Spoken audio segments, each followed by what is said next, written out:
بسم اللہ والصلاۃ والسلام علی رسول اللہ۔ حضرت سامعین، حضور نبی کریم رؤوف رحیم صلی اللہ علیہ وآلہ وسلم کیا رمضان کا استقبال کرتے اور کس انداز سے استقبال کیا کرتے تھے؟ حضور نبی کریم رؤوف رحیم صلی اللہ علیہ وآلہ وسلم اس مہینے کو خوش آمدید کہتے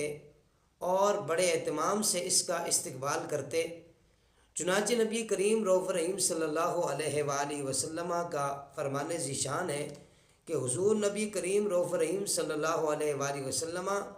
صحابہ سے سوالیہ انداز میں 3 مرتبہ یوں دریافت فرماتے تھے: ماذا یستقبلکم وتستقبلون، کون تمہارا استقبال کر رہا ہے اور تم کس کا استقبال کر رہے ہو؟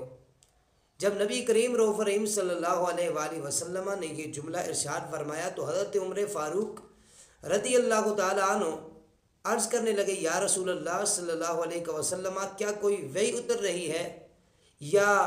کسی دشمن سے جنگ کرنے کا حکم ہے؟ تو حضور نبی کریم رؤوف رحیم صلی اللہ علیہ وآلہ وسلم نے ارشاد فرمایا: ان اللہ یغفر فی اول لیلۃ من شہر رمضان لکل اہل القبلہ، فرمایا بے شک اللہ تبارک و تعالی ماہ رمضان کی پہلی شب کے اندر، پہلی رات کے اندر ہی تمام اہل قبلہ کی بخشش اور مغفرت فرما دیتا ہے۔ اور پھر نبی کریم رؤوف رحیم صلی اللہ علیہ وآلہ وسلم اس مہینے کا استقبال یوں بھی کرتے۔ حضرت انس رضی اللہ تعالیٰ عنہ آپ سے حدیث پاک مروی ہے، آپ فرماتے کہ سرکار مدینہ صلی اللہ علیہ وآلہ وسلم یوں دعا کیا کرتے تھے: اللہم بارک لنا فی رجب و شعبان و بارک لنا فی رمضان۔ یوں کریم آقا صلی اللہ علیہ وآلہ وسلم رمضان کے لیے دعا فرماتے۔ اور اس ماہ مقدس کے اندر جو روزہ رکھا جاتا ہے، حضور نبی کریم رؤوف رحیم صلی اللہ علیہ وآلہ وسلم نے فرمایا کہ رب فرماتا ہے روزہ میرے لیے ہے اور اس کی جزا بھی میں خود عطا کروں گا۔ اور پھر حضرت ابو ہریرہ رضی اللہ تعالیٰ عنہ آپ حدیث پاک کے روایت کرنے والے ہیں، آپ فرماتے ہیں کہ حضور نبی کریم رؤوف رحیم صلی اللہ علیہ وآلہ وسلم نے ارشاد فرمایا: لکل شیء زکوۃ و زکوۃ الجسد الصوم،